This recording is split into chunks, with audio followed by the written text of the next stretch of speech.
సభలో ఆసీనులైన పెద్దలకి నా హృదయపూర్వక నమస్కారాలు. పిల్లలందరికీ కూడా నా హృదయపూర్వక ఆశీర్వచనాలు. నాకు ఈ కర్తవ్యాన్ని అప్పజెప్పినప్పుడు గౌరవ ముఖ్యమంత్రి గారు నాతో మాట్లాడుతూ ఒక మాట అన్నారు. నైతికత అన్నది ప్రారంభం కుటుంబంలో ప్రారంభం కావాలి. తల్లి మాట వినడం, తండ్రి మాట వినడం, అన్నదమ్ముల్ని ప్రేమించడం ప్రారంభమైతే సమాజాన్నంతటినీ ప్రేమించడం తనంత తానుగా అలవాటవుతుంది. ఇవాళ కుటుంబాలలో విలువలు తగ్గిపోతున్నాయి. కుటుంబ సభ్యుల మధ్య ప్రేమ, అవగాహన తగ్గిపోతున్నాయి. కాబట్టి మీరు విద్యార్థులను ఉద్దేశించి ప్రసంగాలు చేసిన, ఆధ్యాత్మిక ప్రవచనాలు చేసిన ఈ విషయాన్ని దృష్టిలో పెట్టుకుని కుటుంబ విలువలు పెరగడానికి దోహదపడేటట్టుగా మీ ప్రసంగాలు చేయవలసింది అని కోరారు.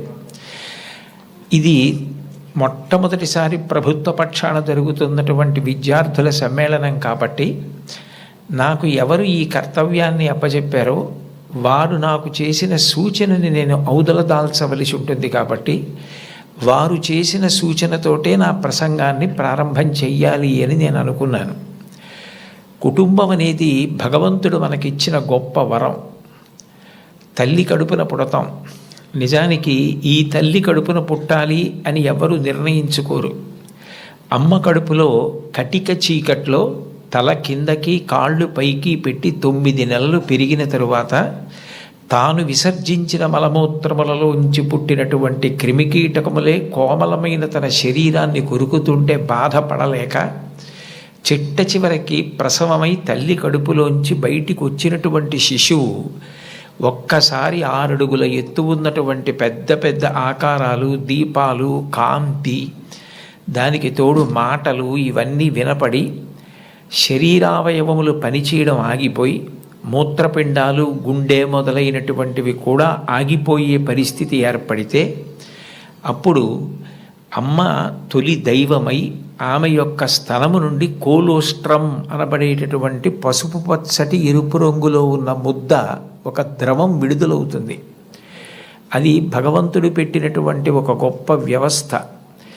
ఏమీ తెలియనటువంటి పసిపిల్లవాడు అంత భయానక స్థితిలో అటువంటి ఆకారాలు, వెలుతురు చూసి భీతిల్లిపోతే లోపల ఉన్నటువంటి మలం గడ్డ కట్టేసి నల్లగా అయిపోయి, బ్లాక్ స్టూల్ అంటారట దాన్ని, నల్లగా అయిపోయి ఆ మలాన్ని విసర్జించడం చేతకాక హృదయ స్పందన కూడా ఆగిపోయే స్థితి ఏర్పడితే అప్పుడు పిల్లవాడికి గొప్ప స్వాంతన కలిగి కే మొదలైనటువంటి విటమిన్లతో కూడుకుని మళ్ళీ లోపల ఉన్న ప్రధానమైన అవయవాలన్నీ పనిచేసి గడ్డ కట్టినటువంటి మలం బయటికి వెళ్ళిపోయేటట్టుగా చేయగలిగిన శక్తి కలిగిన కోలోస్ట్రం అమ్మ యొక్క స్థనం నుంచి విడుదలవుతోంది. ఈ మాటలు నేను చెప్పట్లేదు. చాలా ప్రఖ్యాతమైనటువంటి ఒక గైనకాలజిస్ట్, ఒక డాక్టర్ గారు, రామాంజనేయులు గారని, వారు ఒక పుస్తకం రాశారు. ఆ పుస్తకం ఇంగ్లీష్లో ఉంది, మాతృదేవో భవ అని. ఆ పుస్తకంలో ఆయన వైద్యశాస్త్రాన్ని స్త్రీకి అన్వయం చేసి అసలు స్త్రీ అన్న ప్రాణి లేకపోతే ఈ సృష్టి లేదు, ఒకవేళ సృష్టి జరిగినా నిలబడే అవకాశం లేదు. తండ్రి కోట్లకు పడగలెత్తినవాడు కావచ్చు, గొప్ప అధికారి కావచ్చు, కానీ పుట్టినటువంటి పసిబిడ్డ ఆకలితో ఏడుస్తుంటే ఆ పసిబిడ్డకి పాలు పట్టగలిగినటువంటి శక్తి అమ్మకు ఒక్కదానికే ఉంటుంది. నేను ఈ బిడ్డని రక్షించుకోవాలి అన్న తాపత్రయం, ఆ తిరుగులేని ప్రేమ అమ్మకి మాత్రమే ఉంటుంది. అది కేవలం మనిషిలో కాదు. మీరు ఏ ప్రాణిని తీసుకోండి, కోడి గ్రద్దని చూస్తే హడిలిపోతుంది. అట్లాంటి కోడి తన గుడ్లని పొదిగి పిల్లల్ని చేసిన తరువాత ఆ పిల్లలు కొంచెం దూరం వెళ్ళి ఏదైనా తింటూ ఉంటే ఎక్కడ గ్రద్ద వచ్చి పిల్లల్ని తన్నుకుపోతుందో అని మెడ ఎత్తిపెట్టి ఆకాశం వంక చూస్తూ కొక్కొక్కొక్కొక్కొక్కొక్కొక్క అంటూ, ఒకవేళ గ్రద్ద వస్తే 2 రెక్కలు ఎత్తిపెట్టి పిల్లలన్నింటినీ రెక్కల కిందకి తెచ్చేసుకుని రెక్కలు ముడిచేసి కంఠం ఎత్తిపెట్టి ముందు నా కంఠాన్ని కోసేసి అప్పుడు నా పిల్లల్ని చెనకు అని గ్రద్దకి ఎదురు తిరుగుతుంది. ఒక కోడికి ఎవరు నేర్పారు తన పిల్లల్ని కాపాడుకోమని? స్త్రీ ప్రాణి. కోడి పుంజుకు లేదు ఈ లక్షణం. కోడి పెట్టకుంది ఈ లక్షణం, ఆడ కుక్కకుంది ఈ లక్షణం, ఆడ పందికుంది ఈ లక్షణం. స్త్రీ ప్రాణి ఎక్కడ ఉన్న లోకంలో బిడ్డల్ని కడుపులో పెంచుకోవడం, కడుపుని గర్భాలయం చేయడం, కన్న బిడ్డలకి పాలిచ్చి పెంచి పెద్ద చేయడం, అంత అవ్యాజానురాగంతో స్త్రీ చేసేటటువంటి త్యాగం లేకపోతే ఈ సమాజం లేదు. భగవంతుడి మీద తప్ప అన్యం మీద స్తోత్రం చెయ్యని శంకరాచార్యుల వారు తండ్రి మీద కూడా చెప్పల, అమ్మ మీద మాత్రం 5 శ్లోకాలు చెప్పారు. 5 శ్లోకాల్లో ఒక శ్లోకంలో అంటారు, ఆస్తాం తావదీయం ప్రసూతి సమయే దుర్వార శూలవ్యధ నైరుచ్యం తనుశోషణం మలమయీ శయ్యాచ సంవత్సరి ఏకస్యాపి నగర్భభారణ భరక్లేశస్య యస్య క్షమః దాతుం నిష్కృతి ఉన్నతోపి తనయత్తస్యై జనన్యై నమః అంటారు. 9 నెలలు కడుపు పెద్దదై వికారమును పొంది తాను వంగలేక పని చేసుకోలేక తిందామంటే ఆహారం సహించక ఎంతో కష్టపడి తాను మరణ సదృశమైనటువంటి వేదన పొంది అన్ని నిప్పులు పడి బిడ్డని ప్రసవించి ఆ బిడ్డకి పాలిచ్చి పెంచి పెద్ద చేసి ఏడాది పాటు చలికాలం లేదు, వర్షాకాలం లేదు, మంచంలోనే మలమూత్ర విసర్జన చేస్తే ఆ మలమూత్రములను తుడిచి కడిగి బిడ్డని రక్షించి తాను ఉపవాసాలు చేసి చిట్ట చివరికి అవసరమైతే పిల్లవాడు ఎంత పెద్దవాడైనా వాడికి ఏదైనా కించిత్ అనారోగ్యం కలిగిందంటే భయం వేసినటువంటి మనసుతో నా ఆయుర్దాయం కూడా నువ్వే పోసుకొని బ్రతుకని అనగలిగినటువంటి వ్యక్తి ప్రపంచంలో ఉంటే అది అమ్మ ఒక్కతే. అందుకే అమ్మ లాంటి ప్రాణి లోకంలో లేదు. శాస్త్రాలు కూడా మొట్టమొదటి నమస్కారం ఎవరికి చేయించాయి అంటే మాతృదేవో భవ.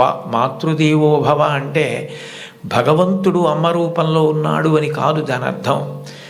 అమ్మయే భగవంతుడై ఉన్నది, భగవతి అమ్మ. అమ్మ భగవంతుడు రెండు కాదు.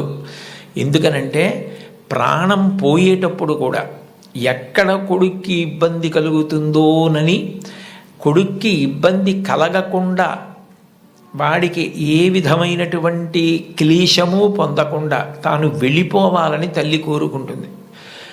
సభలో చెప్పడం నాకు ఇష్టం లేదు, కానీ నేను ఉద్యోగం చేసిన రోజుల్లో నాతో పాటు ఉద్యోగం చేసినటువంటి ఒక వ్యక్తి తల్లి, ఆమెకి గుండె నొప్పి వస్తోందని తెలిసినా కొడుక్కి చెప్తే ఎక్కడ కొడుకు వైద్యానికి తీసుకెడతాడో, ఎక్కడ కొడుక్కి చాలా డబ్బు అయిపోతుందో, ఆడపిల్లలు పెళ్ళికి ఎదిగొచ్చారు, మగపిల్లలు చదువుకుంటున్నారని చెప్పడం మానేసి కొడుకు నిద్రపోవడానికి వెళ్ళిపోతుంటే పిలిచి ఒక్కసారి ఇలా కూర్చొని ఒళ్ళో తలపెట్టుకుంటానని, ఒళ్ళో తలపెట్టుకుని నేను నిద్రపోయిన తర్వాత నువ్వు వెళ్ళి పడుకో అని అంటే ఆవిడ ఉద్దేశ్యం ఏంటంటే ఆవిడ శాశ్వత నిద్రలోకి వెళ్ళిపోతోంది. ఆ కొడుకు ఒళ్ళో తలపెట్టుకుని పడుకుంటే కొంతసేపటికి తల్లి కదలటం లేదని వాడు కదిపి చూస్తే తల్లి శరీర త్యాగం చేసేసింది. ఆ తర్వాత తెలిసింది, తన భార్య చెప్పింది, కొంచెం గుండెల్లో నొప్పిగా ఉందమ్మా, బరువు పని చేయలేకపోతున్నాను, కానీ వాడికి మాత్రం నువ్వు చెప్పకు సుమా అని ఒట్టేయించుకుందట కోడలతో. అది తల్లి అంటే. అమ్మ అంటే అంతటి ప్రేమైకమూర్తి. అమ్మ లాంటి వ్యక్తి జీవితంలో ఇక దొరకదు. జీవితంలో అన్నిటికన్నా పెద్ద నేరం ఏమిటంటే అమ్మకి చెప్పలేము అన్న పని మనం చేయడమే. ఏ పని మనం చేస్తామో అది అమ్మకి చెప్పగలగాలి. మీరు ఏ పని చెయ్యండి, ఇది అమ్మకి నేను చెప్పలేను అన్న పని మీరు జీవితంలో ఎప్పుడూ చెయ్యకూడదు. భగవంతుడెంతో అమ్మ అంతే. మీరు మహాత్ములైన వారి ఎవరి జీవిత చరిత్ర పరిశీలించండి. అమ్మకి నమస్కారం చెయ్యకుండా, అమ్మ గొప్పతనం చెప్పకుండా లేరు. ఈ రాష్ట్రానికి ముఖ్యమంత్రి చేసినటువంటి ప్రాతస్మరణీయులు టంగుటూరి ప్రకాశం పంతులు గారు తన జీవిత చరిత్రలో వ్రాసుకున్నారు. తాను మిడిల్ స్కూల్లో ప్రవేశించినప్పుడు 3 రూపాయలు జీతం కట్టలేకపోతే 25 మైళ్ళ దూరం నడిచి వెళ్ళి వాళ్ళ బావగారిని అప్పడిగితే ఆయన దగ్గర కూడా డబ్బు లేకపోతే మళ్ళీ 25 మైళ్ళు వెనక్కి తిరిగి వచ్చి, అమ్మ అప్పు దొరకలేదు, బావగారికి దగ్గర కూడా లేవుట, నేను చదువు మానేస్తానంటే అప్పటికి ఆ తల్లికి ఉన్నది ఒకే ఒక్క పట్టు చీర. ఆ పట్టు చీర పట్టుకెళ్ళి ఆ రాత్రికి రాత్రి తాకట్టు పెట్టి ఆవిడ ఆ డబ్బు పట్టుకొచ్చి చదివిస్తే ప్రకాశం పంతులు గారు బ్యారిస్టర్ అయ్యి రాష్ట్రానికి ముఖ్యమంత్రి అయ్యారు. ఆయన తన జీవిత చరిత్రలో అమ్మ గురించి అంత గొప్పగా వ్రాసుకున్నారు. ఏపీజే అబ్దుల్ కలాం గారు, ఆయన పేరు చెప్తే పిల్లలు పరవశించిపోతారు. కాకినాడలో ఒకసారి నేను గోశాలకు వెడుతుంటే సాయంకాలం వేళ పిల్లలు స్వచ్ఛందంగా, అదేం ఎవ్వరూ నిర్వహించింది కాదు, వాళ్ళంతట వాళ్ళుగా బయటికి వచ్చి కొవ్వొత్తులు పట్టుకుని ఎడుతున్నారు కొంతమంది. నాకు ఏమిటి ఇక్కడ ఏమీ కనపట్టలేదు, ఇక్కడ ఏమీ నినాదాలు లేవు, నడిపిస్తున్న వాళ్ళు లేరు, పిల్లలు ఎందుకు కొవ్వొత్తులు పట్టుకుని వెళ్తున్నారని నేను వాళ్ళని అడిగాను, ఏమ్మా ఎందుకు ఎడుతున్నారని. మహానుభావుడు అబ్దుల్ కలాం గారు శరీరం విడిచిపెట్టేశారండి, అందుకని కొవ్వొత్తులు పట్టుకుని ఎడుతున్నా ఉన్నారు. నేను ఈ మధ్య కాలంలో ఒక నాయకుడు వెళ్ళిపోతే, ఒక వ్యక్తి మరణిస్తే పిల్లలు స్వచ్ఛందంగా కొవ్వొత్తులు పట్టుకుని వెళ్ళడం చూసింది అబ్దుల్ కలాం గారి విషయంలో చూశాను. అటువంటి అబ్దుల్ కలాం గారు వింగ్స్ ఆఫ్ ఫైర్ అని ఇంచుమించు తన జీవిత చరిత్ర ఆ పుస్తకంలో వ్రాసుకున్నారు. రెండో ప్రపంచ యుద్ధ సమయంలో గోధుమలు రేషన్లో దొరుకుతున్నటువంటి రోజుల్లో అమ్మగారు రొట్టెలు ఒత్తి పిల్లలందరికీ పెడుతుంటే అందరి తలో 4 రొట్టెలు తినాలి. ఆ రోజు రొట్టె కూర బాగుందని కలాం గారు ఇంకో రొట్టె వేయి, ఇంకో రొట్టె వేయి అని తిన్నారు. అప్పటికి చిన్నవారు, చదువుకుంటున్నారు. ఇంకో రొట్టె వెయ్యని తినేస్తే అన్నగారు వచ్చి, నువ్వు రొట్టెలు ఎక్కువ తినేశావు, రెండో ప్రపంచ యుద్ధం జరుగుతోంది, రేషను గోధుమలు దొరకట్లేదు, అమ్మకి రొట్టెలు లేవు, నీకు పెట్టేసింది, అలా తినచ్చా అన్నారు. అమ్మకి తినవలసిన రొట్లు తాను తినేశానన్న న్యూనతాభావంతో కలాం గారు బలబలా ఏడుస్తుంటే తల్లిగారు వచ్చి గట్టిగా కౌగిలించుకొని, నాన్న నువ్వు తింటే నేను తిన్నట్టేరా, నాకు చాలా సంతోషంగా ఉంది అంది మా అమ్మ. అమ్మ ఒకరోజు వస్తుంది, ఆ రోజు ఈ కలాం ఈ శరీరాన్ని విడిచిపెట్టి నీకు నమస్కారం చేయడానికి వస్తాడు. On the day of the final judgement అని రాసుకున్నారు ఆయన. ఆ రోజు నువ్వు ఏ అన్నం కూడా తినడం మానేసి పెట్టి నన్ను పెంచి పెద్ద చేశావో, ఈ శరీరంతో ఈ మేధస్సుతో నేను దేశ సేవ చేసి కృతార్థుడనై ఆ అమ్మ కన్నా కొడుకు అని నీకు కీర్తి తెచ్చి వచ్చి నీ పాదములకు నమస్కరిస్తానని రాసుకున్నారు. అమ్మకి అబ్దుల్ కలాం గారు ఇచ్చినటువంటి గౌరవం అంత గొప్పది. మహాత్ముల జీవితాలు ఎవరివి మీరు చదవండి. అంతవరకు ఎందుకు, మీ అందరికీ తెలిసిన్నటువంటి వ్యక్తి నోరి దత్తాత్రేయుడు గారని, ఇవాళ ప్రపంచ ప్రఖ్యాత క్యాన్సర్ స్పెషలిస్ట్, ఒకప్పుడు భారతదేశానికి రాష్ట్రపతి పదవి నిర్వహించినటువంటి వ్యక్తి, మాన్యులు శ్రీ నీలం సంజీవరెడ్డి గారికి క్యాన్సర్ వస్తే వారే ఆ వైద్యం చేసి ఆ వ్యాధి పోయేటట్టు చేశారు. ఆయన చిన్నతనంలో పడిన కష్టాల గురించి ఆయన వ్రాసిన పుస్తకం చదివితే ఆశ్చర్యం వేస్తుంది. వాళ్ళ అమ్మగారు పడ్డ కష్టం, ఎంత కష్టపడి ఆయన్ని పెంచి పెద్ద చేశారో, ఆయన విదేశాలు వెళ్ళి అంత పెద్ద క్యాన్సర్ స్పెషలిస్ట్ అయిన తర్వాత ఆయన చేసిన మొదటి పని ఏమిటంటే, మా అమ్మ ఒంటి మీద బంగారపు నలుసు లేకుండా అమ్మి మమ్మల్ని పెంచి పెద్ద చేసింది, ఆ అమ్మకి 2 బంగారు గాజులు కొంటే నా జీవితం ధన్యమని గాజులు కొనుక్కుని విదేశాల నుంచి వచ్చి అమ్మ చేతులకి తొడిగి ఆనంద బాష్పాలు కార్చారు. ఈ జాతి మొదటి లక్షణం అమ్మని గౌరవించడం. మాతృదేవో భవ. మీరందరూ పిల్లలు, మీరు నేర్చుకోవలసిన మొట్టమొదటి నియమం ఏది అంటే అమ్మని గౌరవించడం నేర్చుకోండి. అమ్మకి నమస్కారం చేయండి. మీరు పాఠశాలకి వచ్చేటప్పుడు అమ్మకి నమస్కారం చేసి రావడం మీకు అలవాటైతే, మీ అమ్మగారి కన్నా మీకు అత్యంత ప్రేమతో ఆశీర్వచనం చెయ్యగలిగిన వ్యక్తి ఈ సృష్టిలో వేరొకరుండరు. ప్రాణం పోయేటప్పుడు కూడా మీరు వృద్ధిలోకి రావాలని కోరుకునే ఏకైక వ్యక్తి ఎవరైనా ఉంటే తల్లి ఒక్కతే. అంత గొప్పది అమ్మ. బాలమురళీకృష్ణ గారి తల్లి ఆయన పుట్టిన 10 రోజుల్లో మరణించారు. ఆయన వ్రాసుకున్నారు, నన్ను కనడానికే మా అమ్మ పుట్టిందేమో అని రాసుకున్నారు. భారత ప్రధానమంత్రి నరేంద్ర మోదీ గారు ఈ మధ్యకాలంలో ఒక విదేశీ ఛానల్కి ఇచ్చిన ఇంటర్వ్యూ మీరు చూసి ఉంటారు. అసలు నేను ఆశ్చర్యపోయాను ఆయన చెప్పిన మాటలు విని. నిరుపేద కుటుంబంలో పుట్టారు. వాళ్ళ అమ్మగారు అంత కష్టించి పనిచేసేవారు, వాళ్ళ నాన్నగారు కూడా అంత కష్టపడి పనిచేసేవారు. ఆయన ఆ ఇంటర్వ్యూలో ఒక మాట అన్నారు, అసలు నాకు బూట్లు వేసుకోవడం అంటే తెలియదు, కానీ బూట్లు లేవన్న పేదరికం మా మనసుకి అందకుండా మా అమ్మ పెంచింది. అంటే ఉన్నదానిలో అంత తృప్తిగా బ్రతకడం మా అమ్మ నేర్పింది. మాకిది లేదు, మేము చేతకాని వాళ్ళం, మేము వెనకపడిపోయాం అన్న భావన కలిగితే ఉత్సాహం రాదు. అటువంటి భావన కలగకుండా ఎప్పుడూ ఉన్నదానితో తృప్తిగా పరమ సంతోషంగా గడిపాం. అన్నదమ్ములు, అక్క చెల్లెళ్ళు అందరం కలిసి అని ఆయన ఇంటర్వ్యూ చేస్తున్న వ్యక్తి వంక తిరిగి, ఇప్పుడు మన ఇద్దరం కూర్చున్న గది కన్నా కిటికీ లేని ఒకే తలుపు ఉన్న చిన్న గదిలో కలిసి మిలిసి బతికి పడుకుని పెరిగి పెద్దవాడినైన వాడిని చెప్పుకున్నారు. అటువంటి మహోత్కృష్టమైన వ్యక్తులు కూడా తల్లికి తండ్రికి అంత గౌరవం ఇచ్చారు. సందర్భం కాబట్టి ప్రస్తావిస్తున్నాను. మన గౌరవ ముఖ్యమంత్రి నారా చంద్రబాబు నాయుడు గారు స్వయంగా ఒక వ్యాసం రాశారు. తల్లికి జేజే, తండ్రికి జేజే, గురువుకు జేజే అని ఒక పుస్తకం ఉంది. ఆ పుస్తకంలో బహుశా నాకు జ్ఞాపకం ఉంటే 3వ వ్యాసం అనుకుంటాను. ఆ వ్యాసంలో ఆయన ఒక విషయం ప్రస్తావన చేశారు. వాళ్ళ అమ్మగారి పేరు అమ్మಣ್ಣమ్మ గారు.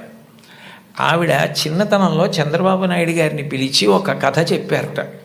ఒరేయ్ నాన్న, మనిషి కష్టపడాలి. ఎందుకు కష్టపడాలో తెలుసా? ఒకరింట్లో ఒక పంది, ఒక నక్క 2 ఉండేవి. ఆ పంది చాలా కష్టపడి పనిచేసి మధ్యాహ్నం ఇంటికి భోజనానికి వచ్చేది. నక్క పని చేయడం మానేసి చెరుకు తోటల్లో తిరుగుతూ ఊళలు వేస్తూ వచ్చే ముందు బురదలో పొర్లాడి వచ్చేది. పంది ఒళ్ళు కడుక్కుని వచ్చేది. ఇంటికొచ్చి శుభ్రంగా ఉన్న పందిని చూసి ఇదేం పని చేయలేదనుకుని మంచినీళ్లు మాత్రమే పోసేవాడు యజమాని. నక్క ఒంటి నిండా బురదంటించుకోవడం చూసి ఇది బాగా కష్టపడింది అనుకుని బాగా దానికి తిండి పెట్టేవాడు. మోసం ఎన్నాళ్ళు దాగుతుంది? కొన్నాళ్ళకి ఎవరు కష్టపడుతున్నారో తెలిసిపోయింది. తెలిసిపోయిన తర్వాత నక్కని కొట్టి తరిమేసి పందికి తన పిల్లనిచ్చి పెళ్లి చేసి ఇల్లరికం అల్లుడిగా తెచ్చుకున్నాడు రా, ఇంటి పనివాడు ఇంటల్లుడయ్యాడు రా. కష్టపడినవాడు వెనక్కి తిరిగి చూడడు జీవితంలో. కష్టపడడం నేర్చుకో అని మా అమ్మ నాకు చిన్నతనంలో చెప్పింది. మా అమ్మ చెప్పిన కథ నా జీవితానికి దిశానిర్దేశం చేసింది. ఆనాటికి ఈనాటికి ఏనాటికి నాకే కాదు మా ఊరంతటికి అదే భగవద్గీత. నేను యథాతథంగా ఆయన వ్రాసిన వ్యాసంలో మాటలే చెప్తున్నాను. ఆ మాటలే నాకు స్ఫూర్తి. ఇప్పటికీ కష్టపడడం నాకు అంత సంతోషం. ఆ కష్టపడడం అన్నది నేను మా అమ్మగారి దగ్గర నేర్చుకున్నాను. ఆ కష్టపడే ఇవాళ ఈ స్థితికి వచ్చాను. నేను ముఖ్యమంత్రినైనా మా అమ్మగారు మాత్రం మా ఇంట్లో గట్టిగా 3 రోజులు ఉండడానికి ఇష్టపడేది కాదు. మళ్ళీ వెళ్ళిపోయి ఆ నారావారి పల్లెలో తెల్లవారి 5 గంటలకి లేచి గొడ్డు గోద పొలము పనులు అవి చేసుకోవడం, ఆ కష్టపడ్డము ఆవిడికి ఎంత సంతోషము అని అమ్మగారి ప్రేరణతో తాను ఎంత వృద్ధిలోకి వచ్చారో వ్రాసుకున్నారు. నేను ఏదో 4-5 విషయాలు మాత్రమే ప్రస్తావించాను. లోకంలో తల్లిని మించిన దైవం లేదు. మీరు జీవితంలో ఎప్పుడైనా అమ్మ నువ్వేం చేశావని అడిగితే, మీరు అమ్మకి చెప్పలేని స్థితి కలిగితే, మీరు చేసిన పని మీ అమ్మగారికి మీరు చెప్పలేకపోతే అంతకన్నా ఆత్మద్రోహం ఇంకొకటి లేదు. మీరు ఏది చేసినా మీ అమ్మగారికి చెప్పగలగాలి. ఇది నేను మా అమ్మకి చెప్పలేను అన్న పని చెయ్యకండి. మీరు ఒకవేళ తప్పు చేసినా మిమ్మల్ని క్షమించడానికి సిద్ధంగా ఉండే మొదటి వ్యక్తి ఈ ప్రపంచంలో ఎవరైనా ఉంటే అమ్మే. అమ్మకి చెప్పకుండా ఉండకండి. అమ్మ ఒకవేళ మిమ్మల్ని దెబ్బలాడి ఇక పైన ఇట్లా చెయ్యకు అంటే ఇక మళ్ళీ ఆ తప్పు చెయ్యకండి. మీరు పిల్లలు కాబట్టి ఒకసారి చెయ్యొచ్చు ఎప్పుడైనా, కానీ పొరపాటు జరిగిన మీ అమ్మగారికి చెప్పండి, వద్దంటే మాత్రం చేయకండి. బహుశా కుటుంబం దగ్గరే నైతిక విలువలు మొదలవుతాయి. కుటుంబ విలువల గురించి ప్రస్తావన చెయ్యండి అని చెప్పి తన అనుభవంతో ఆయన నాకు సూచన చేయడానికి కారణం అదే అయి ఉంటుంది. తల్లి ఎంత గొప్పదో తండ్రి అంత గొప్పవాడు. తండ్రిని జీవితాంతం దైవంతో సమానంగా చూడాలి. పితృదేవో భవ, భగవంతుడే తండ్రి రూపంలో ఉన్నాడు. వేదంలో యజుర్వేదంలో అష్టమానువాకంలో రుద్రాధ్యాయంలో అంటారు, నమ శంకరాయచ మయస్కరాయచ నమ శివాయచ శివతరాయచ అని. మన కంటికి కనపడని భగవంతుడు తండ్రి రూపంలో ఇంట్లో తిరుగుతున్నాడు. ఎప్పుడు బిడ్డ వృద్ధిలోకి రావాలని అహరహం కోరుకునేవాడు ఎవరైనా ఉంటే తండ్రి. తను ఎంత కష్టపడనివ్వండి, ఆయన బెంగ పెట్టుకోడు. కానీ ఆయన కోరుకునేది ఒకటే, పుత్రాది చేత్ పరాజయం. తను ఎంత కీర్తి సంపాదించినా తనకన్నా కూడా కీర్తివంతుడు కొడుకై, ఈయనకన్నా ఈయన కొడుకు గొప్పవాడండి అనిపించుకొని కొడుకు చేతిలో ఓడిపోతాట తండ్రి ఆనందపడిపోతాట. అంటే తండ్రికి ఈ కొడుకు పట్ల ఎంత ప్రేమ ఉంటుందో చూడండి. ఈ సందర్భం వచ్చింది కాబట్టి మీకు ఒక విషయం మనవి చేస్తాను. నేను ఒకప్పుడు విశాఖపట్నంలో ధర్మసోపానాల మీద ప్రసంగాలు చేస్తున్నాను. ఆ రోజుల్లో విశాఖపట్నంలో ఉన్న పాఠశాలల్లో ఉన్న విద్యార్థులకి మా నాన్నగారు అన్న విషయం మీద మాట్లాడమని వ్యాసరచన పోటీ నిర్వహించారు. వ్యాసరచన పోటీ నిర్వహిస్తే కొన్ని వందల మంది పిల్లలు పాల్గొన్నారు. అందులో 10 పేపర్లు చిట్ట చివర సెలెక్ట్ చేసి నాకు పంపించారు. ఇందులో ఫస్ట్, సెకండ్, థర్డ్ ప్రైజులు నిర్ణయించమని. నేను పేర్లు చూస్తే ఒకవేళ నాకు ఏదైనా పక్షపాతం కలుగుతుందేమో, సుశీల అని కనపడింది అనుకోండి, తెల్లవారుజామునే మా అమ్మ గుర్తొచ్చి ఒక మార్క్ ఎక్కువ వేస్తానేమో అని నేను పేర్లు చూడకుండా పేపర్లు దిద్ది మార్కులు వేసేసి తర్వాత పేర్లు చూశాను. చూస్తే నేను ఫస్ట్ ప్రైజ్ ఇచ్చినటువంటి వ్యక్తి ఒక మహమ్మదీయ బాలిక. నేనేం మార్చలేదు సుమండి, అట్లాగే ఇచ్చేసాం. అప్పుడు ఆ బహుమతులు ఇస్తున్న సభకి అప్పుడు తిరుమల తిరుపతి దేవస్థానాలకి కార్యనిర్వహణాధికారి మాన్యులు శ్రీ ఎల్వి సుబ్రహ్మణ్యం గారు, ఆయన ముఖ్య అతిథిగా వచ్చారు. ఆయన ప్రైజ్ ఇస్తూ ఈ పిల్ల ఏం రాసింది మైక్లో చదివి వినిపించమనండి అన్నారు. అంటే ఆ పాప పేపర్ చదివింది. అందులో ఆమె ఏం రాసిందంటే, వాళ్ళ అమ్మగారు టీచరు, వాళ్ళ నాన్నగారు కూడా ఏదో ఉద్యోగం, ఆయనకి బ్లడ్ క్యాన్సర్ వచ్చింది, చూసుకోలేదు, ముదిరిపోయింది, 3 నెలల్లో చనిపోతారని చెప్పారు. ఆయన తన భార్య దగ్గరికి వెళ్ళి అడిగింది ఏంటంటే, ఈ 3 నెలలు నేను చనిపోతానన్న విషయం పిల్లలకి చెప్పద్దు, వాళ్ళు ఏడిస్తే నేను చూడలేను, నేను చనిపోయాక వాళ్ళు ఎటు ఏడుస్తారు, అప్పుడు నేను ఆపలేను, నేను బ్రతికుండగా వాళ్ళు ఏడవడం నేను చూడలేను, కాబట్టి నేను చనిపోతాను 3 నెలల్లో అన్న విషయాన్ని మాత్రం నా పిల్లలకి చెప్పద్దని రాత్రింబవళ్ళు హక్కున చేర్చుకొని మా భవిష్యత్తు కోసం ఇంకా కష్టపడి అంత జాగ్రత్తగా వ్యవస్థ చేసి 3 నెలల తర్వాత ఆయన మరణిస్తారని తెలిసి చిట్ట చివరి కాలంలో 3 దగ్గర పెట్టుకొని చెప్పకుండా అంత ప్రేమ చూపించి కన్నుల నీరు కారుస్తూ 3 వంక గుడ్లు తిప్పుతూ ప్రాణం వదిలేశారు ఆయన. తండ్రి అంటే అది. అంతటి త్యాగశీలి మా నాన్న. ఇది నాకు తెలిసున్న తండ్రి. ఇంతకన్నా తండ్రి గురించి చెప్పడం నాకు రాదని రాసింది ఆ అమ్మాయి. ఆ అమ్మాయికి ఫస్ట్ ప్రైజ్ ఇచ్చాం. తండ్రి అంటే అంత గొప్పవాడు. మీకోసం ఏ త్యాగం చేయడానికైనా సిద్ధంగా ఉంటాడు. అబ్రహాం లింకన్ గారు అమెరికాకి అధ్యక్షుడైన తర్వాత మొట్టమొదటిసారి సినేట్లో సభ ఏర్పాటు చేసి పారిశ్రామికవేత్తల్ని, ధనవంతుల్ని అందరినీ పిలిచి దేశాభివృద్ధి కొరకు వారు విరివిగా పెట్టుబడులు పెట్టవలసిన అవసరం గురించి ప్రసంగం చేస్తున్నారు. లోకంలో ఎప్పుడూ అసూయ, పక్షపాతం, సంకుచితత్వం ఇవి కూడా ఉంటాయి. వెలుగుతో పాటే చీకటి. అందులో ఒక ధనవంతుడికి అసూయ కలిగింది. ఇంత పేదవాడు ఈయన అమెరికా అధ్యక్షుడు అవడం ఏమిటని అకస్మాత్తుగా సభలో లేచి నిలబడి, లింకన్, అదృష్టం కలిసి వచ్చి ఇవాళ అమెరికా అధ్యక్షుడు అయ్యావు, నేను వేసుకున్న ఈ బూటు మీ నాన్నగారు కుట్టింది అని బూటు చూపించాడు. అందరూ ఆశ్చర్యపోయారు. అబ్రహాం లింకన్ కూడా హతాశుడయ్యారు ఒక్క నిమిషం. కానీ వెంటనే ఆయన తేరుకుని తాను కూర్చున్న కుర్చీలోంచి లేచి నిలబడి ముకుళిత హస్తాలతో ఆ పారిశ్రామికవేత్తకి నమస్కారం చేసి, మీరు నాకు మహోపకారం చేశారు, ఇంత కష్టపడి పెంచి మా నాన్నగారు పెద్ద చేసి ఉండకపోతే ఇవాళ నేను అమెరికా అధ్యక్షుడిని అయ్యేవాడిని కాను. నేనే స్మరించవలసింది మా నాన్నగారిని. నేను స్మరించకపోయినా మీరు గుర్తు చేశారు. నిజమే, మా నాన్నగారు బూట్లు కుట్టేవారు, నాకు కూడా నేర్పారు బూట్లు కుట్టడం, చెప్పులు కుట్టడం. ఎప్పుడైనా మీ బూటు మీకు వదులైపోతే నాకు ఒక్క ఫోన్ చేయండి, నేను అమెరికా అధ్యక్షుడినైనా ఆయన కొడుకుని. ఆయన కుట్టిన బూటుకి మరమ్మత్తు చేయడం నా అదృష్టంగా భావించి మీ ఇంటికి వచ్చి మరమ్మత్తు చేసి వెడతాను. అది నా తండ్రికి నేను ఇవ్వగలిగిన కితాబ్ అన్నారు. సభ అంతా కరతాళ ధ్వనులు మారిమోగిపోయింది. అది తండ్రికి అబ్రహాం లింకన్ ఇచ్చిన గౌరవం. తండ్రి పేరు చెప్పేటప్పటికి ఎంతటి మహితాత్ములు కూడా అంతటి మర్యాద, అంతటి గౌరవాన్ని చూపించారు. లతా మంగేష్కర్ గారు వ్రాసుకున్నటువంటి ఆవిడ జీవిత సంబంధించిన విషయాలు, ఆవిడ జీవితంలో జరిగిన అద్భుతాలతో కూడిన పుస్తకం ఒకటి ఉంది. దాన్ని తెలుగు చేత చేశారు ఈ మధ్య. ఆ పుస్తకం మీరు చదివితే అందులో మీకు ఒక ఆశ్చర్యకరమైన సంఘటన కనపడుతుంది. ఆవిడ చాలా చిన్నతనంలోనే వాళ్ళ నాన్నగారు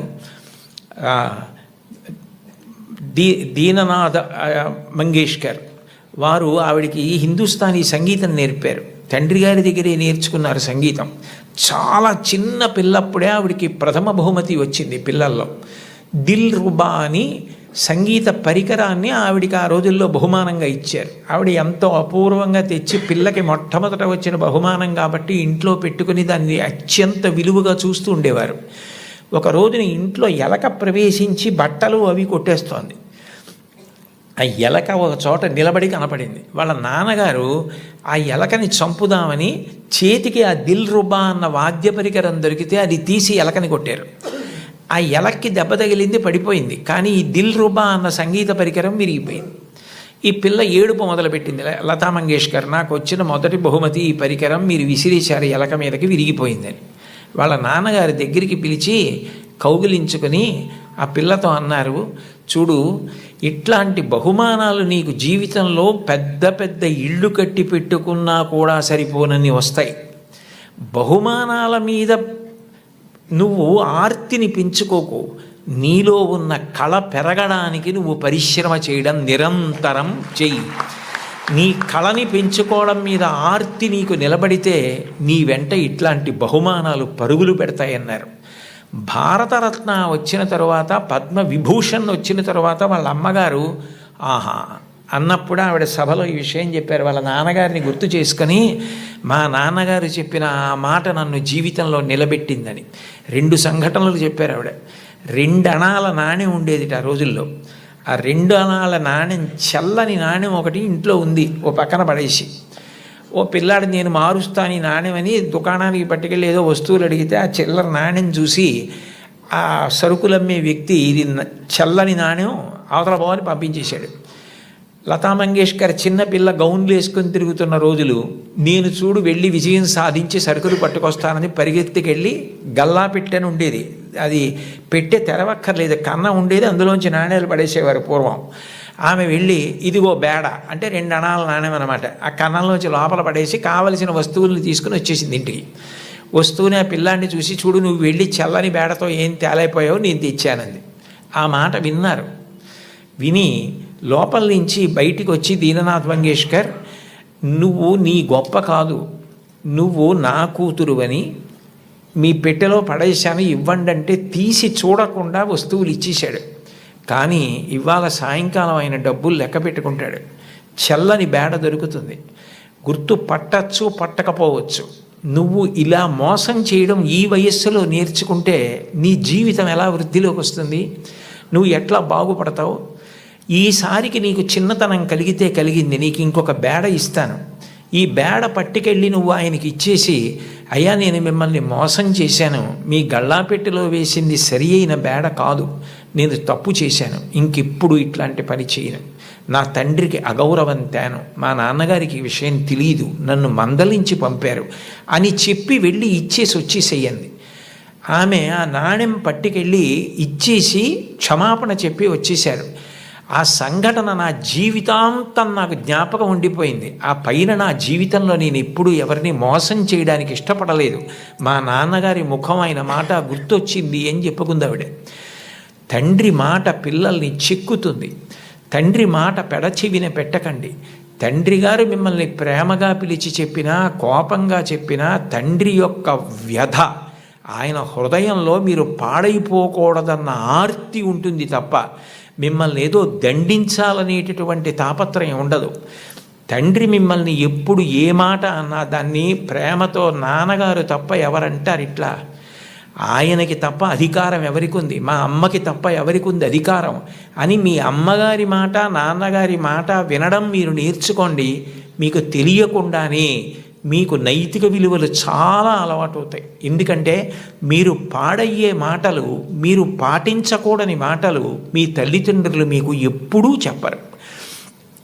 కుటుంబ విలువల్లో మీరు తప్పకుండా గమనించవలసినది తల్లి తండ్రి ఎంత గొప్పవాళ్ళో మీ తోబుట్టువులు కూడా అంతే గొప్పవాళ్ళు. మీ కన్నా ముందు పుట్టిన అన్నని గౌరవించాలి, మీకన్నా వెనక పుట్టిన వాళ్ళని మీరు అంత ప్రేమించగలగాలి. ఒక్కొక్క వ్యక్తి యొక్క జీవితం చెక్కబడడానికి కారణం ఒక్కొక్కసారి తోబుట్టువులు అవుతారు.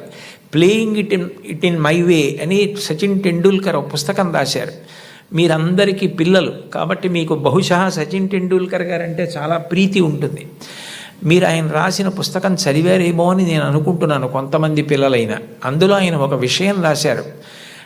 ఆయన చిన్నతనంలో ఆ రోజుల్లో అచ్రేకర్ గారిని క్రికెట్లో ఆయన దగ్గర నేర్చుకోవడం అంటే చాలా గొప్ప. అచ్రేకర్ గారి దగ్గర క్రికెట్లో శిక్షణ పొందడం కోసం టెండూల్కర్ గారు వెళ్ళినప్పుడు ఆయన్ని తీసుకెళ్ళింది ఆయన అన్నగారు అజిత్. అచ్రేకర్ టెండూల్కర్ని నిలబెట్టి కొన్ని బాల్స్ బౌలింగ్ చేయించి ఏది ఆడు అన్నారు. అస్సలు సరిగా ఆడలేకపోయారు టెండూల్కర్. ఆడలేకపోతే వెంటనే గురువుగారు అచ్రేకర్ చూసి అబ్బాయి పిల్లవాడు ఇంకా సరిపోడు, వచ్చే వేసంకాలం సెలవుల్లో తీసుకురండి అన్నారు. అన్నగారు అజిత్ పరిగెత్తుకుంటూ అచ్రేకర్ దగ్గరికి వెళ్ళి కాదు కాదు మా వాడి వ్యక్తిత్వంలో ఒక బలహీనత ఉంది, వాడు చాలా మొహమాటస్తుడు, సిగ్గు భయం బిడియం, మీరు చూస్తున్నారన్న బిడియంతో ఆడలేకపోయాడు. మీరు సరే నువ్వు కాసేపు ఆడుతుండు నాకు పనుంది అని దయచేసి మీరు కొంచెం దూరంగా వెళ్ళిపోయి మా వాడి ఆట తీరు పరిశీలించండి, అప్పుడు మీకు నచ్చకపోతే మా వాడిని తీసుకోవద్దన్నారు. ఏమిటో ఈ పిల్లాడు ఇంత ఆర్తిగా చెప్తున్నాడు తమ్ముడు గురించి చూద్దామని అచ్రేకర్ గారు సరే అట్లాగే చేస్తానని టెండూల్కర్ నువ్వు ఆడుతుండు నాకు చిన్న పనుంది మళ్ళీ వస్తానని దూరంగా వెళ్ళిపోయి చూశారు. అద్భుతమైన స్ట్రైట్ డ్రైవ్స్ కొడుతున్నాడు టెండూల్కర్ గారు. చూసి ఆశ్చర్యపోయినటువంటి అచ్రేకర్ తిరిగి వచ్చి టెండూల్కర్ని శిక్షణ ఇవ్వడానికి తీసుకున్నారు. అచ్రేకర్ చెప్పినటువంటి పాఠాలు, బంతిని ఎలా ఆడాలన్న దాని విషయంలో గురువు నేర్పినటువంటి మాట ఎంత పనిచేసిందంటే టెండూల్కర్ మీద అలసట అన్నది లేదు. ఆఖరికి బంతేసేవాడు లేకపోతే మేజోడు సాక్లో క్రికెట్ బాల్ కట్టి తాడు కట్టి గడప మధ్యలో కట్టుకుని అటు ఇటు వెళ్లకుండా స్ట్రైట్ డ్రైవ్స్ కొట్టడం ప్రాక్టీస్ చేశారు వాళ్ళ మేనత్ ఇంట్లో. ఆ తర్వాత భారతరత్న అయ్యారు టెండూల్కర్. ఆయన గొప్పతనం ఎక్కడుందంటే టెండూల్కర్ది అంత గొప్పవాడై భారతరత్న అయిన తర్వాత పార్లమెంట్ మెంబర్ అయిన తర్వాత గురువుగారు అచ్రేకర్ మరణిస్తే ఆయన వెళ్ళి పాడి మోసాడు టెండూల్కర్. అది గురువు పట్ల ఇవ్వవలసిన గౌరవం. తల్లి తండ్రి ఎంత గొప్పవారో గురువు అంత గొప్పవాడు. తోడపుట్టినవాడు అంత అక్కరకొస్తారు. జీవితంలో తోడపుట్టిన వాళ్ళన్న వాళ్ళు మాత్రం వాళ్ళే. ఎక్కడికి వెళ్ళినా స్నేహితులు దొరకచ్చు, ఎక్కడికి వెళ్ళినా బంధువులు ఉండొచ్చు. దేశే దేశే కళత్రాణి దేశే దేశే చ బాంధవాహ తంతు దేశం నపశ్యామి ఎత్ర భ్రాత సహోదర అంటాడు రామాయణంలో రాముడు. ఎక్కడికి వెళ్ళినా బంధువులు స్నేహితులు దొరకచ్చు, కానీ తోడపుట్టిన వాళ్ళన్న వాళ్ళు మాత్రం ఆ జన్మకి వాళ్ళే. వాళ్ళని ప్రేమించడం, వాళ్ళతో దెబ్బలాడకపోవడం, వాళ్ళతో ప్రేమ భావనతో ఉండడం, వాళ్ళతో గౌరవంగా ఉండడం. చెల్లిని తమ్ముణ్ణి మార్గదర్శనం చేసి సచిన్ టెండూల్కర్కి అజిత్ చేసినట్టు చక్కగా వృద్ధిలోకి రావడం తెలుసుకోండి. అంతవరకు ఎందుకు అంటే ఒక్కొక్క విషయం తీసుకునేటప్పటికీ నాకు ఏవేవో జ్ఞాపకానికి వచ్చేస్తుంటాయి. అబ్దుల్ కలాం గారే వింగ్స్ ఆఫ్ ఫైర్లో ఒక చోట రాసుకున్నారు, ఆయనకి కోరిక తపన ఎట్లాగైనా మద్రాస్ ఇన్స్టిట్యూట్ ఆఫ్ టెక్నాలజీలో ఏరోనాటికల్ ఇంజనీరింగ్ చదవాలని. సీట్ వచ్చింది. 1000 రూపాయలు కట్టాలి. ఆ రోజుల్లో 1000 రూపాయలు లేవు, నాన్నగారికి ఇచ్చే పరిస్థితి లేదు, ఆయన కలలు నెరవేరే అవకాశం లేదు. అటువంటప్పుడు ఆయన తోబుట్టువు జోహ్రా అనుకుంటాను, నేను చాలా రోజులైంది చదివి. ఆ జోహ్రా ఆయన తోబుట్టువు ఆమె చేతి గాజులు గొలుసులు తాకట్టు పెట్టి తీసుకొచ్చి కలాం గారికి ఇచ్చి నువ్వు చదువుకో అంది. కలాం గారు ఆనంద భాష్పాలతో ప్రతిజ్ఞ చేశారు, స్కాలర్షిప్ సంపాదించి నేను నీ నగలు కుదువ నుంచి విడిపించి మళ్ళీ నీకు తీసుకొచ్చి ఇచ్చేస్తాను చెల్లి అని చెప్పి అక్క అని చెప్పి ఆయన వెళ్ళి చదువుకుని ఎంత గొప్పవారయ్యారో మీకు అందరికీ తెలుసు. తోబుట్టువులు అంత గొప్పగా ఆదుకుంటారు. తోబుట్టువులను నిర్లక్ష్యం చేయడం, మా అన్నయ్యతో నాకు మాటలు లేవండి, మా తమ్ముడితో నాకు మాటలు లేవండి, మా అక్కతో నాకు మాటలు లేవండి. ఈ మాట అనడం చాలా దారుణం. నీ తోడబుట్టిన వాడితోటే నువ్వు సర్దుకోవడం చేత కాని వాడివి సమాజంలో ఎవరితో సర్దుకుంటావు? ఎవరితో శాశ్వతంగా స్నేహాన్ని నెరపగలుగుతావు? నిన్నెవరు నమ్ముతారు? ఎంతమంది వచ్చినా నీ తోబుట్టువులు నీ ఇంటికి రాకపోతే ఏమిటో ఆయన ఊరందరికీ చెప్తారు కానండి, వాళ్ళ తమ్ముడే వాళ్ళ ఇంటికి రాడు, వాళ్ళ అన్నయ్యే వాళ్ళ ఇంటికి రాడు అంటారు. విలితి ప్రసంగం అవుతుంది. తోబుట్టువులతో సఖ్యత ఎప్పుడూ పాటించాలి. ఘర్షణ అన్నది ఉంటుంది. ఒక్కొక్కటి మనకిష్టమైంది తమ్ముడికి ఇష్టం లేకపోవచ్చు. ఏది ఇష్టం లేదో దాన్ని పరిహరించండి. ప్రేమగా ఉండడం, ప్రేమ పంచడం, అందరితో కలిసిమెలిసి ఉండడం బాగా నేర్చుకోండి. కుటుంబంలో మీరు ఏది నేర్చుకున్నారో అదే ముందుకొచ్చి పెద్దదవుతుంది సమాజంలో. కుటుంబంలో పెద్దవాళ్ళు తల్లిదండ్రులు ఉంటారు, సమానులు ఉంటారు, కింద చెల్లెళ్ళు ఉంటారు, తమ్ముళ్ళు ఉంటారు. మీరు దాన్ని పెంచితే, ఆ గది గోడలు పెంచితే అదే సమాజం. మీరు సమాజంలోకి వచ్చారనుకోండి, మీకన్నా బాగా చదువుకునే వాళ్ళు ఉంటారు. మీకన్నా బాగా చదువుకునే వాళ్ళని చూసి మీరు అసూయ పడకూడదు. వీళ్ళు ఎంత కష్టపడితే నాకన్నా ఇన్ని మార్కులు సంపాదించగలిగారు, కాబట్టి నేను కూడా కష్టపడతాను, కష్టపడి వీళ్లతో సమాన స్థాయిని పొందుతానని వాళ్ళని గౌరవించడం నేర్చుకోండి. మీతో సమానంగా మార్కులు వచ్చేవాళ్ళు ఉంటారు, నాతో సమానుడు అనకండి. అఫీషియల్ లాంగ్వేజ్లో మై ఈక్వలెంట్ కౌంటర్ పార్ట్ అంటుంటారు. అలా ఉదాసీన భావం పొందకండి.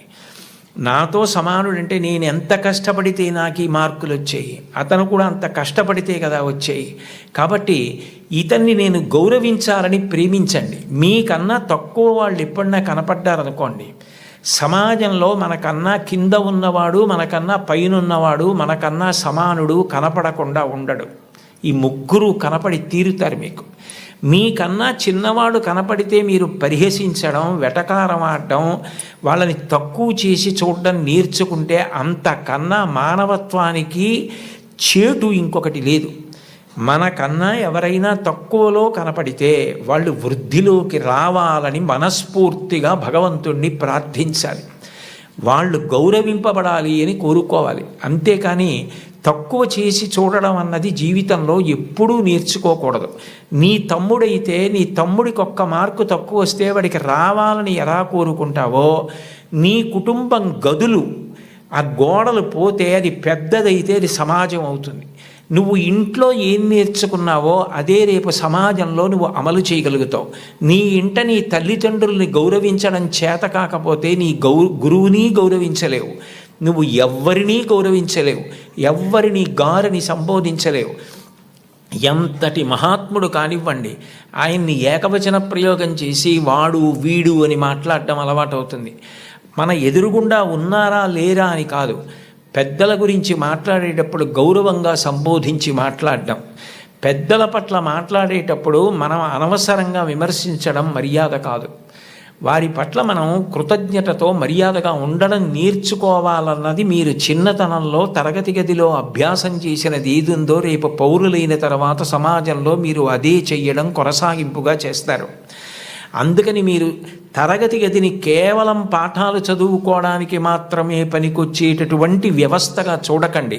సర్వే వేదవిదశూరా, సర్వే లోకహితే రతా, సర్వే జ్ఞానోపసంపన్నా, సర్వే సముదితా గుణై. ఒక్కటి జ్ఞాపకం పెట్టుకోండి, ఏమీ చదువుకోనటువంటి వ్యక్తి చేసినటువంటి నేరం పట్టుకోవడం చాలా తేలిక. ఆరితేరిన గజదొంగ కూడా కంటి చూపు తగ్గితే దొరికిపోతాడు. ఎప్పుడో అప్పుడు దొంగతనాలు చేసే వ్యక్తి దొరుకుతాడు. చాలా బాగా చదువుకుని, గొప్ప ఇంజనీరింగ్ చదువుకుని, ఎంతో విద్య వచ్చిన తరువాత తనకొచ్చినటువంటి గొప్ప విద్యని ఆసరాగా చేసుకొని ఇతరులను మోసం చేసి కోట్లు సంపాదించడానికి అలవాటు పడ్డాడనుకోండి, అతను ప్రపంచంలో ఎక్కడెక్కడో దాగి ఏవేవో చేస్తున్నా అతన్ని పట్టుకోవడానికి పోలీస్ వ్యవస్థ అంతా కష్టపడవలసి వస్తుంది. చదువుకున్నవాడి చదువు దేనికి పనికి రావాలి అంటే సమాజాన్ని ఉద్ధరించడానికి పనికి రావాలి. అంతేకాని చదువుకున్న చదువు సమాజాన్ని పాడు చేయడానికి పనికి రాకూడదు. మీరు ఒక కలెక్టర్ అయితే మీరు కలెక్టర్గా గుర్తుండిపోయేటట్టుగా జిల్లాని పరిపాలించగలగాలి. ఒక్కొక్క కలెక్టర్ అలా జ్ఞాపకం ఉండిపోతారు. సందర్భం వచ్చింది కాబట్టి నేను చెప్తున్నాను. కార్తికేయ మిశ్రా గారని మా జిల్లాకి కలెక్టర్గా వచ్చారు. డొక్కా సీతమ్మ గారి విగ్రహం పెడుతూ ఆయన డొక్కా సీతమ్మ గారి గురించి నేను ప్రసంగాలు చేశానని మా ఇంటికి వచ్చారు.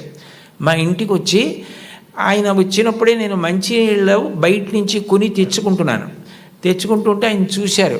ఏం గురువుగారు మీకు మంచినీళ్ళు లేవా అని అడిగారు. అడిగితే నేను అన్నాను, అయ్యా మాకు ఇక్కడ మంచినీళ్ళు లేవండి, ఉప్పు నీళ్ళు వస్తాయి, అందుకని మంచినీళ్ళు కొనుక్కుంటూ ఉంటామన్నాను. మీకేనా ఈ ప్రాంతం అంతానా అన్నారు. ఈ ప్రాంతం అంతా మంచినీళ్ళు లేవండి అన్నాను. ఆయన మీరు నమ్మండి నమ్మకపోండి, ఇప్పుడు కార్తికేయ మిశ్రా గారిని పొగిడితే నాకేదో ఆయన పదవిస్తారనడానికి నేను ఉన్న ఉద్యోగమే పదవీ విరమణ చేసేసాను. నాకేం దాని మీద ఆశ లేదు. యథార్థం చెప్పాలి కాబట్టి చెప్తున్నాను. ఆయన హతాశులై సోఫాలో వెనక్కి కూర్చుని నేను జిల్లా కలెక్టర్గా ఉన్న చోట మంచినీళ్ళు లేక ఇంతమంది ఇబ్బంది పడితే నాకు అది అవమానం గురువుగారు, పరమ అవమానం అని వెంటనే ఫోన్ చేసి అధికారులతో మాట్లాడి మీరు నమ్మండి 10 రోజుల్లో ఇళ్ళకి కాదు కొళాయి వేయించుకోలేని వాళ్ళు నీళ్లు పట్టుకోవడానికి కూడా గొట్టాలు వేయించారు. ఇప్పటికే ఆ ప్రాంతం అంతా కార్తికేయ మిశ్రా గారిని తలుచుకుంటారు. అంటే నువ్వు కలెక్టర్ అయితే అలా పేరు తెచ్చుకోగలగాలి, నువ్వు ఒక డాక్టర్ అయితే అంత గొప్ప పేరు తెచ్చుకోగలగాలి. మా ఊళ్ళో డాక్టర్ ఐవి రావు అని ఒక డాక్టర్ గారు ఉన్నారు. ఆ డాక్టర్ గారిని చూస్తే జబ్బులు తగ్గిపోతాయని తెల్లవారుజామున 4 గంటలకు ఆయన కోసం మంచులో వెళ్ళి నిలబడతారు. ఆయన కూడా అలాగే వైద్యం చేస్తారు. వ్యక్తిగత జీవితమే లేదు. నేను అప్పుడప్పుడు అంటుంటాను, డాక్టర్ గారు మీకు సినిమాలకు వెళ్ళాలని ఉంటుందా అని. ఆయన పెద్ద నవ్వు అంటారు, సినిమాకి వెళ్ళిన 2.5 గంటల్లో కోటేశ్వరారు నేను ఒక్క 10 మందిని వైద్యం చేసి చూసి వాళ్ళు సంతోషంగా వెళ్ళిపోయి వాళ్ళకి ఆరోగ్యం కలిగితే వాళ్ళ పని వాళ్ళు చేసుకుని సంపాదించుకుని బతికితే నాకు అంతకన్నా ఏం కావాలండి. సినిమా ఇచ్చే ఆనందం కన్నా ఈ తృప్తి నాకు ఎక్కువ గురువుగారు. ఇది చదువుకున్న వాడికి అది లేకపోతే అనవసరం అన్నారు. ఒక డాక్టరు తన వృత్తి మీద తానే విసుక్కుంటే అది మనిషి బ్రతకవలసిన విధానం అంటే అది మోరల్ వాల్యూస్ అంటే. అది లేని విద్యకు అందం ఎక్కడుంది? అది పువ్వే, సువాసన లేకపోతే అందం ఏది? మీరు ఏది చెయ్యండి అది రావాలంటే మీరు కుటుంబంలో నేర్చుకోవాలి. గురువుని గౌరవించడం తప్పకుండా నేర్చుకోవాలి. గురువు లాంటి వ్యక్తి లోకంలో ఉండడు. ఎందుకనంటే అమ్మా నాన్న సంపాదించినది ఏదుందో అది అమ్మా నాన్న శరీరం వదిలిపెట్టేసిన తరువాత వీలునామా వ్రాసినా వ్రాయకపోయినా పిల్లలకి వెళ్ళిపోతుంది. కానీ ఒక గురువు సంపాదించినది ఏదుందో అది మాత్రం ఆయన కడుపున పుట్టిన పిల్లలకి వెళ్ళదు. అహరహం రాత్రనక పగలనక కష్టపడి అనేక గ్రంథాలు చదివి జ్ఞాపకం పెట్టుకుని దాన్ని జ్ఞాపకానికి తెచ్చుకుని తాను ప్రభావితుడై ఎవరైనా అడగగానే తాను చెప్పకుండా ఉండలేక గడ్డి తిని తయారు చేసుకున్న పాలని దూడ వచ్చి పొదుగులో గుద్దినంత మాత్రం చేత ఆవు పాలు విడిచిపెట్టేసినట్టుగా తాను ఇంత కష్టపడి నేర్చుకున్న విషయాల్ని లోకహితం కోసం చెప్పే గురువు ఉన్నాడే, అట్లాంటి గురువు లోకంలో దొరకడు. మీ టీచర్ గారి కన్నా గొప్ప వ్యక్తి ఉండడు. ఒక్కటి గుర్తుపెట్టుకోండి, సర్వేపల్లి రాధాకృష్ణన్ గారికి అంత ప్రీతి పిల్లల మీద ఎందుకు ఏర్పడిందంటే మీరు ఆయన జీవిత చరిత్ర చదవండి. ఆయన మైసూరులో పనిచేస్తున్న రోజుల్లో అశుతోష్ ముఖర్జీ గారని కలకత్తాలో, ఆ రోజుల్లో భారతదేశంలో కలకత్తా విశ్వవిద్యాలయం అంటే చాలా ప్రఖ్యాతి. దానికి వైస్ ఛాన్సలర్గా సర్వేపల్లి రాధాకృష్ణన్ గారిని రమ్మంటే సర్వేపల్లి రాధాకృష్ణన్ గారు అక్కడికి వెళ్ళడానికి సంశయించారు. కొత్త ప్రదేశం, కొత్త భాష అని. కాదు మీరు రావలసిందే, ఇక్కడికి వస్తే మీకున్నటువంటి విద్య ప్రపంచ ప్రఖ్యాతి పొందుతుంది, మీరు రావలసిందే అంటే ఆయన అన్యమనస్కంగా మైసూరు విశ్వవిద్యాలయానికి రాజీనామా చేసి కలకత్తా విశ్వవిద్యాలయానికి వైస్ ఛాన్సలర్గా వెళ్ళిపోతున్నప్పుడు సామానంతా సర్దుకుని వెళ్ళడానికి సిద్ధపడ్డారు. మీరు రాధాకృష్ణన్ గారి జీవిత చరిత్ర చదవండి. నేను అక్షరం అబద్ధం చెప్పట్లేదు, అవసరం నాకు లేదు.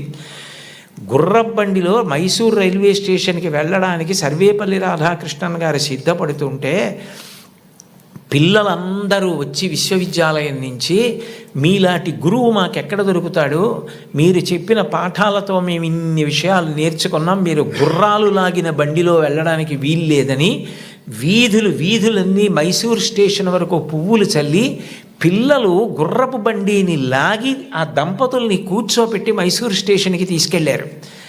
ట్రైన్ ఎక్కిస్తే రాధాకృష్ణన్ గారికి మైసూరు ప్లాట్ఫామ్ కనపడలేదు. అంతమంది పిల్లలు నిలబడి అశ్రుధారలతో ఆయన్ని విడిచి ఉండలేక ఏడుస్తూ ఆయనకి నమస్కారం చేస్తుండగా ట్రైన్ విడిపోతే ఒక ఉపాధ్యాయుడు పిల్లల మీద ఇంత ప్రభావం చూపించగలడనమాటని తన పుట్టినరోజుగా చేయవద్దని ఉపాధ్యాయ దినోత్సవంగా చేయమని తల్లి తండ్రి తర్వాత మీ భవిష్యత్తు గురించి అంత వెంపర్లాడే వ్యక్తి ఎవరైనా ఉంటే గురువు ఒక్కడే. అంబేద్కర్ గారు భారత రాజ్యాంగ నిర్మాత. తెల్లవారి లేస్తే ఆయన్ని స్మరిస్తాం. అటువంటి అంబేద్కర్ గారు భీమ్రావ్ అంబేద్కర్. నిజానికి ఆయన పేరులో భీమ్రావ్ అన్నది ఆయన పేరులోది కాదు. ఆయనకి చిన్నతనంలో ఒక్కొక్కసారి అన్నం తినడానికి ఇబ్బంది కలిగితే ఒక ఉపాధ్యాయుడు తాను తెచ్చుకుని మధ్యాహ్నం తినవలసిన భోజనంలోంచి కొంత భోజనాన్ని అంబేద్కర్ గారికి పెట్టి అంత ప్రేమతో చూశాడు. ఏ భీమ్రావ్ అన్న ఉపాధ్యాయుడు తనని అంత ప్రేమతో చూశాడో ఆ పేరు తన పేరులోకి కలుపుకున్నారు అంబేద్కర్ గారు. కలుపుకుని భీమ్రావ్ అంబేద్కర్ అని పెట్టుకున్నారు. మీరు కావాలంటే ఈ విషయాలు ఏపీజే అబ్దుల్ కలాం గారు ఇండామిటబుల్ స్పిరిట్ అని ఓ పుస్తకంలో ఎన్ని అద్భుత విషయాలు రాశారో అందులో ఇది కూడా ఉటంకించారు ఒకసారి ఒక సభలో. కాబట్టి గురువుని గౌరవించడం, అంబేద్కర్ గారిని గౌరవించడం అంటే అంబేద్కర్ గారు గురువుని ఎలా గౌరవించారు, టెండూల్కర్ తన గురువుని ఎలా గౌరవించాడు, గురువు పేరెత్తేటప్పటికీ ఈ దేశంలో ఎంత గౌరవాన్ని చూపించేవారు. ఎంఎస్ సుబ్బలక్ష్మి గారు చచ్చిపోతే కలాం గారు రాష్ట్రపతి భవన్ నుంచి చెన్నై వెళ్ళి నా తల్లి, ఈ గడ్డ, నేను పుట్టిన ఈ దేశం, ఎంఎస్ సుబ్బలక్ష్మి ముగ్గురు నాకు తల్లు లేని పాడిమోశారు. అది సంస్కారం. వాళ్ళు చరిత్రలో మిగిలిపోయారు మహితాత్ములై. అంటే నేను చెప్పేది గురువుని గౌరవించడం అన్న మాట అంత గొప్పది. కలాం గారు అంత గొప్పవారయ్యారు. అంత గొప్పవారై రాష్ట్రపతి పదవి విడిచిపెట్టేసిన తర్వాత తిన్నగా పిల్లలకి పాఠం చెప్పడానికి వెళ్ళిపోయారు. ఈ దేశం పిల్లల గురించి ఆయనకి ఎంత ఆర్తో, మహానుభావుడు చిట్ట చివర గుండెపోటు వస్తుంటే కూడా పిల్లలకి మాట్లాడుతూ ఒరిగిపోయారు. అంతటి మహానుభావుడు పుట్టిన గడ్డ. అటువంటి కలాం గారు తన జీవితంలో అంత గొప్పవాడవడానికి కారణం ఒక గురువు అని రాసుకున్నారు. చిన్నప్పుడు కలాం గారు పాఠం వింటుంటే విమానం గురించి పాఠం చెప్పారు. శివసుబ్రహ్మణ్య అయ్యర్ అని ఆయన పాఠం చెప్పి పిల్లలందరిని అడిగారు, అర్థమైందా అని అడిగారు. కలాం గారు లేచి నాకు అర్థం కాలేదు అన్నారు. గురువుగారి దగ్గర ధైర్యంగా ఉండాలి. మీ అమ్మగారెంతో, మీ నాన్నగారెంతో, మీ గురువుగారు అంతే. వాళ్ళ తర్వాత మీ గురించి అంత ప్రేమ చూపించేది ఆయనే. మీరు గొప్పవారై మీరు వృద్ధిలోకి వస్తే అంత సంతోషపడిపోయేది ఆయనే. ఆ గురువుగారు అర్థం కాలేదా అన్నారు. ఇంకో 2-3 పిల్లలు లేచి అర్థం కాలేదన్నారు. సరే, అందరూ పిల్లలు సాయంకాలం సముద్ర తీరానికి రండి అన్నారు. రామేశ్వరంలో ఆ రోజుల్లో చదువుకునేవారు చిన్నప్పుడు కలాం గారు. రామేశ్వరం సముద్రపుటుడు ఉంది. అందరూ సముద్రపుటుడికి వెడితే ఒక పక్షి ఎలా ఎగురుతుందో, గాలిలో ఎలా వెడుతుందో, తిరగవలసి వస్తే కంఠం తోకని ఆధారం చేసి ఎలా తిరుగుతుందో, ఎలా దిగుతుందో పక్షిని చూపిస్తూ పాఠం చెప్పారు. అది ఆ పక్షిని చూస్తూ విన్న చిన్ని కలాం గారి మనసులో ఏరోనాటికల్ ఇంజనీరింగ్ మీద బీజాలు పడ్డాయి. వెళ్ళి గురువుగారిని అడిగారు, నాకు ఇలా అవ్వాలంటే ఏం చెయ్యాలని. నువ్వు ఏరోనాటికల్ ఇంజనీరింగ్ చదవాలి, మెడ్రాస్ ఇన్స్టిట్యూట్ ఆఫ్ టెక్నాలజీలో చేరాలి, నువ్వు బాగా చదవాలన్నారు. న్యూస్ పేపర్లు పట్టుకెళ్ళి, అది కూడా ఎక్కడో తీసుకుని కాదు, వెళ్ళిపోతున్న ట్రైన్లోంచి పేపర్లు విసిరేస్తే ఆ బండిల్ తీసుకుని న్యూస్ పేపర్లు సైకిల్ కట్టుకొని ప్రతి ఇంటికి పట్టుకెళ్ళి న్యూస్ పేపర్లు ఇచ్చి చదువుకున్నారు అబ్దుల్ కలాం గారు. మీలో చాలామంది పిల్లలకి తల్లిదండ్రులు తమ రక్తాన్ని డబ్బుగా మార్చి సౌకర్యాలు ఇచ్చి చదివిస్తున్నారు. మహాత్ముల యొక్క జీవిత చరిత్రలు చదవండి. కేవలం మీ పాఠ్యపుస్తకాలు చదవద్దని నేను అనను. మీ యొక్క పాఠశాలల్లో, గ్రంథాలయాల్లో ఆటోబయోగ్రఫీసు, బయోగ్రఫీసు పెట్టించుకోండి. మీ టీచర్స్ని అడగండి, ఎంత సంతోషిస్తారో. అంతవరకు ఎందుకు, ఇంకొకసారి ఏ నెల్లూరులోనో సభ చేసినప్పుడు తప్పకుండా నేను కూడా ఇలాంటి సభల్లో 1-2 జీవిత చరిత్రలు బహూకరించడానికి ప్రయత్నిస్తాను. ఎందుకనంటే అవి మనని చెక్కుతాయి. కలాం గారు అంత గొప్పవాడయ్యాడంటే ఒక గురువు కారణం. మీరు కలాం గారు వ్రాసుకున్న పుస్తకాలు చదవండి. ఆయనకి టీచర్ అన్న మాట వస్తే ఈ cannot resist himself without developing a single sentence into A paragraph. ఒక సెంటెన్స్లో చెప్పవలసిన దాన్ని పారాగ్రాఫ్గా చెప్పకుండా ఆయన ఉండలేరు. ఆయన ఈ లైట్ వెయిట్ భూమికి దగ్గరగా ఎగిరేటటువంటి విమానాన్ని డెవలప్ చేయవలసి వచ్చినప్పుడు సరిగ్గా చేయలేకపోతే కోపం వచ్చి ప్రొఫెసర్ శ్రీనివాసన్ అని శుక్రవారం మధ్యాహ్నం పిలిచి సోమవారం పొద్దున్నకి చూపించకపోతే నీ స్కాలర్షిప్ ఆప్ చేస్తానన్నారు. టిఫిన్ తినలేదు, స్నానం సరిగ్గా చేయలేదు, భోజనం ఏం చేశారో తెలియదు, రాత్రింబవళ్ళు వర్క్ చేశారు. సోమవారం పొద్దున్నే ఆ టెన్నిస్ ఆడుకుని ప్రొఫెసర్ శ్రీనివాసన్ వెళ్ళిపోతూ హాస్టల్ రూమ్లో కలాం ఏం చేస్తున్నాడని తొంగి చూశారు. ఇచ్చిన టైం కన్నా ముందే రాత్రింబవళ్ళు కష్టపడి బోర్డు మీద డయాగ్రామ్ వేసి దానికి సంబంధించిన రిపోర్ట్ తయారు చేసిన కలాంని ఆ అవుట్ఫిట్ తోటే, టెన్నిస్ అవుట్ఫిట్ అంటే టెన్నిస్ ఆడుకోవడానికి వేసుకునే బట్టలు, వాటితోటే వెళ్ళి కౌగిలించుకున్నారు మా గురువుగారు శ్రీనివాసన్ గారు. ఆయన నా భుజాన్ని తట్టి నన్ను ప్రోత్సహించి పడిన ఆనందం నన్ను ఇంత గొప్ప స్థాయికి పెంచి పెద్ద చేసిందని తన టీచర్స్ గురించి ఎంత గొప్పగా రాసుకున్నారో. గురువుల్ని నింద చేయడం, గురువుల్ని విమర్శించడం, గురువుల్ని హాస్య వస్తువులుగా వాడుకోవడం ఈ జాతికి సిగ్గుచేటు. గురువు పేరు చెప్పేటప్పటికే నేల మీద పడిపోయారు. రామాయణంలో అంతటి రాముడు విశ్వామిత్రుడి పిలిస్తే దగ్గరికి వెళ్ళి నిలబడి ఇమౌస్మ మునిషార్దూల కింకరౌ సముపస్థితవు ఆజ్ఞాపయ యుధేష్టం వై శాసనం కరవామకిం అన్నాడు. గురువుగారు లోకంలో ఎవరు చెప్పినా సలహా, మీరు చెప్తే మాత్రం ఆజ్ఞ. గురువుగారు చెప్తే ఆజ్ఞ, అందులో నేను తలపెట్టను. ఈ పని చేసి పెడతావా అని ఇప్పుడు అడక్కండి, ఈ పని చెయ్యరా రామా అనండి, నేను మీ కింకరుణ్ణి గురువుగారు అన్నాడు. ఇది ఈ జాతి నేర్పినటువంటి విషయం. మీరు ఏ మహాత్ముణ్ణి తీసుకోండి, టంగుటూరి ప్రకాశం పంతులు గారు జీవిత చరిత్రలో వ్రాసుకున్నారు. డబ్బు కట్టలేక కష్టాలు పడి ఇతర పనులు చేస్తూ రోజు పాఠం వినలేకపోయిన పిల్లల్ని ఆ రోజుల్లో సుందర శివయ్య గారని ఒక హెడ్ మాస్టర్ ఇంటికి తీసుకెళ్ళి కూర్చోపెట్టుకుని పాఠాలు చెప్పి వృద్ధిలోకి తెచ్చారు. ఆయన కారణం నేను వృద్ధిలోకి రావడానికని రాసుకున్నారు. ఆయన నడక అలా ఉండేది, ఆయన ప్రవర్తన అలా ఉండేది, ఆయన పాఠం చెప్తే అలా ఉండేదని పక్కనే గుంటూరులో మాజేటి గురవయ్య పాఠశాల అన్న పాఠశాలలో నరసయ్య గారని ఆయన చెప్పిన పాఠాలు, ఆయన వ్యవహరించిన తీరు నన్ను అంత ప్రభావితుణ్ణి చేశాయని మహానుభావుడు ఆయన నోరి దత్తాత్రేయుడు గారు తన జీవిత చరిత్రలో రాసుకున్నారు. గురువులు మనిషిని చెక్కుతారు, ఒక శిలలోంచి శిల్పాన్ని చెక్కుతారు. ఓ సరస్వతీదేవి విగ్రహాన్ని ఒక రాయి తీసుకొచ్చి చెక్కితే శిల్పి దాని మీద ఎక్కి కూర్చుని చెక్కుతాడు. కళ్ళు చెక్కేటప్పుడు చిట్ట చివర ఎంతో జాగ్రత్తగా చెక్కుతాడు. ఉలిని పెట్టి సుత్తి పెట్టి కొడతాడు. ఆఖరణ దానికి అధివాసాలు చేసి గుళ్ళోకి తీసుకొచ్చి ప్రతిష్ఠ చేస్తారు. ప్రతిష్ఠ చేసిన తర్వాత చెక్కిన శిల్పి కూడా నమస్కారం చేస్తాడు. ఆ శిల్పి చెక్కాడు కాబట్టి మన అందరి ఆర్తి తీర్చుకోవడానికి ఆ మూర్తి ముందు నిలబడి నమస్కరిస్తున్నాం.